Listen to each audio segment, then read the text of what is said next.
राधे राधे, जय श्री कृष्ण। हम लोग ज्ञान गंगा में रास लीला पर चर्चा कर रहे हैं और अब रास लीला जो है वो महारास लीला में बदलेगी।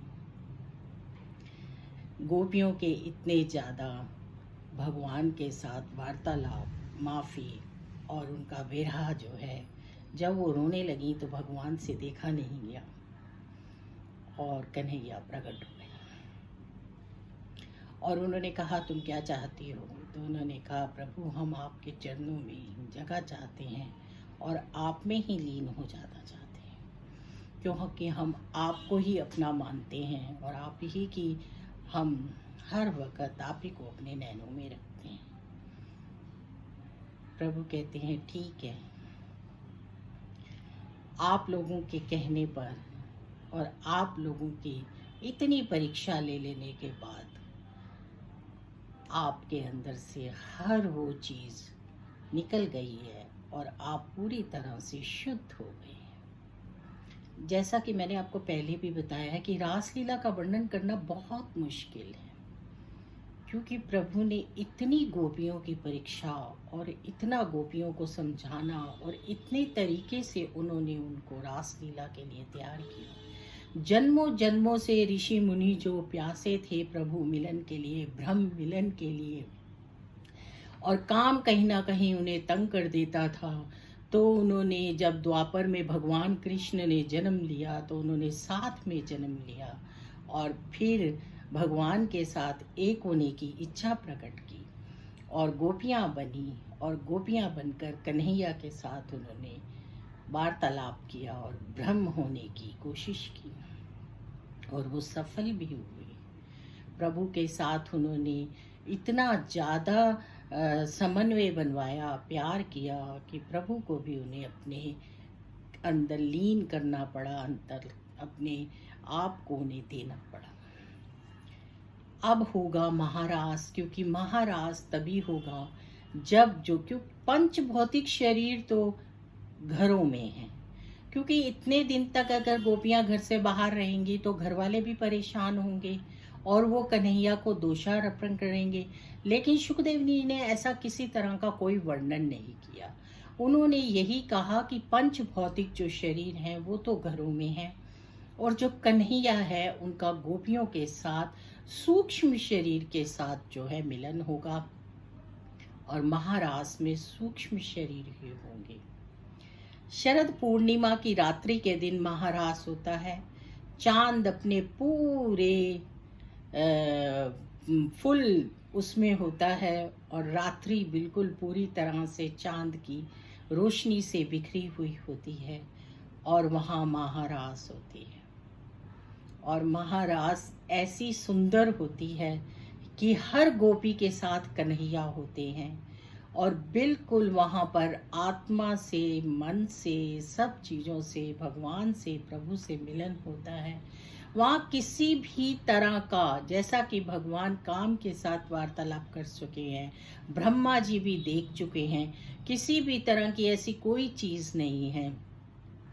कन्हैया 7 साल की उम्र में चले गए थे मथुरा, तो आप सोचिए कितनी बाल्य अवस्था है और वहाँ पर ब्रह्म मिलन हो रहा है और रास हो रही है और महारास आज हो रही है और हर गोपी के साथ कन्हैया रास कर रहे हैं और हर किसी को कन्हैया ने अपने अंदर लिया है, समाया है, भगवान से, ब्रह्म से मिलन हुआ है। और इतनी सुंदर रास लीला शरद पूर्णिमा, और वो भी पूरी बिखरी हुई, और वो दृश्य देवों को देखकर भी और सबको देखकर हुआ कि हम भी रास में चले जाएं, जहाँ पर ऐसा हम बड़े भजनों में सुनते हैं और गाते भी हैं कि गौरी और जो महादेव हैं महारास में वो भी स्त्री बनकर साड़ी पहनकर आए थे और उन्होंने भी उस महारास में रासलीला की थी। ऐसा भागवत में वर्णन नहीं है, लेकिन ऐसा हम बहुत से भजनों में और बहुत से सत्संग में और बहुत से अपने जो हमारे सत्संग करते हैं हमारे ऋषि मुनि, उनसे सुनते हैं कि ऐसा भी हुआ था। तो ये रासलीला का वर्णन बहुत मुश्किल है, इतनी सुंदर रास लीला। रास को समझने के लिए भागवत पढ़ना बहुत ज़रूरी है। रास के ऊपर जो बखान लोग कर देते हैं वो वही बखान करते हैं जिन्होंने रास लीला के इन चीज़ों को सूक्ष्मता से पढ़ा नहीं, जिन्होंने ये देखा नहीं, और वो ऐसे ही बोल देते हैं। प्रभु का जो रास लीला है, जो महारास लीला है, वो बहुत ही उच्च कोटि का मिलन है। वहाँ तक पहुँचना ही असंभव है। हम तो नित्य घर में व्यवहार में कितना कुछ करते हैं, प्रभु से कैसा मिलन होगा। और गोपियाँ जो सूख कर कांटा हो गई थी, जिन्होंने प्रभु के लिए अपना सब कुछ तन मन धन अर्पण कर दिया था, और फिर भी भगवान से उनका मिलन सूक्ष्म शरीर का होता है, पंच भौतिक चीज़ों का नहीं होता है। तो ये बहुत ही सुंदर दशम स्कंद है, जिसे पढ़कर बहुत ही ज़्यादा ज्ञान मिलता है और बहुत आनंद आता है। आप सब लोग जरूर इस स्कंद को पढ़िए, क्योंकि हमारे को ये, अगर हम अच्छे से समझना चाहते हैं कि शुकदेव जी ने परीक्षित को कैसे बताया कि भगवान जो हैं, कन्हैया जो हैं, जो कृष्ण हैं, जो लीला उन्होंने ब्रज में की है, गोकुल में की है, वो ही लीला उनकी जो है वो बहुत ही सुंदर है, बहुत ही, जिसको कह सकते हो आपकी सुनने लायक है। कितने शास्त्रकार कहते हैं कि कुछ ऋषि मुनि तो सिर्फ ब्रज तक की ही लीला सुनते हैं, उसके आगे की भागवत सुनते ही नहीं हैं। उन्हें यहीं तक कृष्ण के साथ मिलन और कृष्ण की लीलाओं में आनंद आता है, कृष्ण का गोप बनना और कृष्ण की इतनी सुंदर लीलाओं का वर्णन और उनको पढ़ना उन्हें बहुत अच्छा लगता है।